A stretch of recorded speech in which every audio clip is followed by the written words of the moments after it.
صحیح البخاری جلد نمبر 6 صفحہ نمبر 107۔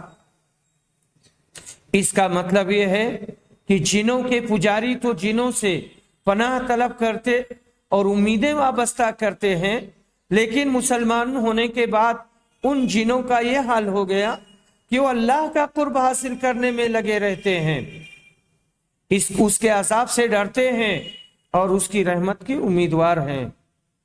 وسیلہ سے مراد اعمال صالحہ ہیں جن کے ذریعہ اللہ کی رضامندی اور اس کا قرب حاصل ہوتا ہے۔ اسی لیے حضرت ابن عباس، مجاہد، حسن بصری، سدی اور ائمہ تفسیر نے وسیلہ کے معنی قربت بیان کیے ہیں، یعنی اللہ کی اطاعت اور اس کے پسندیدہ عملوں کے ذریعہ اس کا قرب حاصل کرنا۔ احسن البیان تفسیر حافظ صلاح الدین یوسف صفحہ نمبر 988 989۔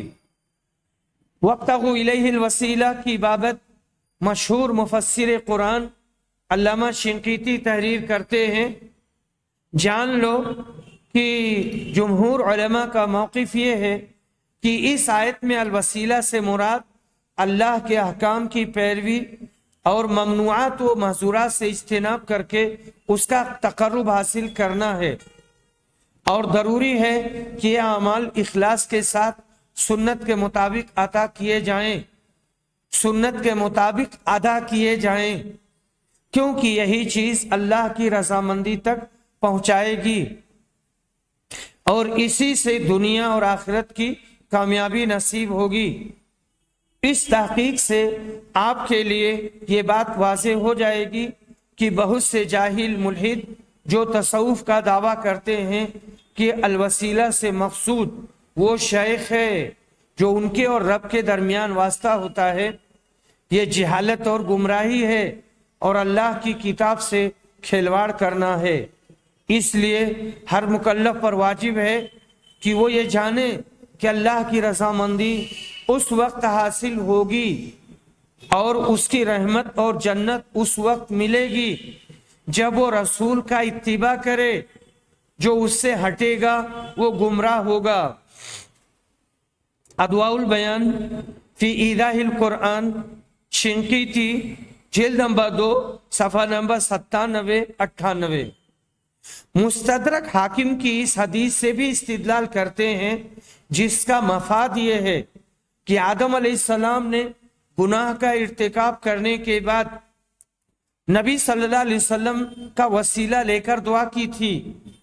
اللہ تعالیٰ نے ان سے پوچھا تھا کہ تم نے ان کو کیسے جانا جبکہ میں نے ان کو ابھی پیدا نہیں کیا ہے؟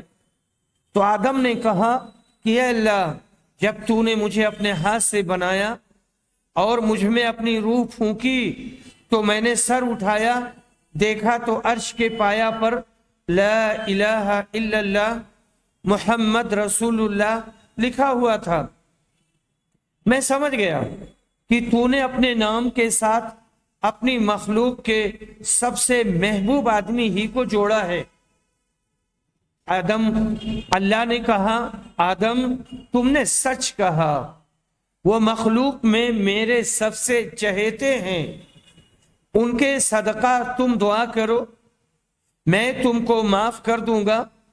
اگر محمد نہ ہوتے تو میں تم کو پیدا نہ کرتا۔ المستدرک علی الصحیحین ابو عبداللہ الحاکم، حکیم نے اس کو صحیح کہا ہے، لیکن ذہبی نے ان کی گرفت کی ہے اور کہا ہے کہ یہ حدیث موضوع ہے، صحیح نہیں ہے، گڑھی ہوئی ہے۔ جلد نمبر 2 صفحہ نمبر 615۔ عبد الرحمن بن زید بن اسلم اس حدیث کی سند میں عبد الرحمن بن زید بن اسلم ہے جو متہم بالوضع ہے۔